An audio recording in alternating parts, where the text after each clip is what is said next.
চলো সন্ধ্যায় আজকে বেরিয়ে পড়লাম। সিঁড়ি থেকে নামতে নামতেই দুষ্টু শিয়ার সাথে দেখা। অ্যাকচুয়ালি ওর জন্যই যাচ্ছি, তো ওর কালকে বার্থডে, তাই ওর জন্য কিছু গিফট কিনবো, আর একটু অন্য কাজও আছে।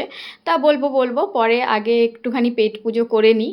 পেটে যাই ইঁদুর ডন মারছে, আর পিৎজার গন্ধ শুকে তো মনে হয় আরও বেশি খিদে পেয়ে গেছে। যাই হোক, খেতে খেতে দেখি কি ভীষণ ঝড় হচ্ছে, কি পরিমাণে বিদ্যুৎ চমকাচ্ছে দেখেছো।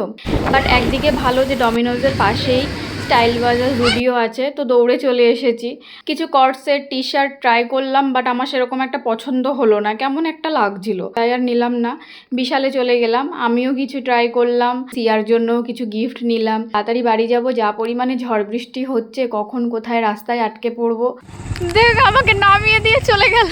আর দেখো, এই বদমাসটা আমাকে রাস্তার মাঝখানে নামিয়ে দিয়ে চলে গেছে। এবার আমাকে এখান থেকে একা একা হেঁটে যেতে হবে, কি বলবো বলো। আর দেখো, এত পরিমাণে ঝড় হয়েছে যে চারিদিকে কলোনিতে পুরো গাছে, গাছ ভেঙে ভেঙে পড়ে রয়েছে সব। কি জানি বাবা, আমাদের ছাদ বাগানের গাছগুলো কি অবস্থা হয়েছে, গিয়েই দেখতে পারবো যে কি হয়েছে।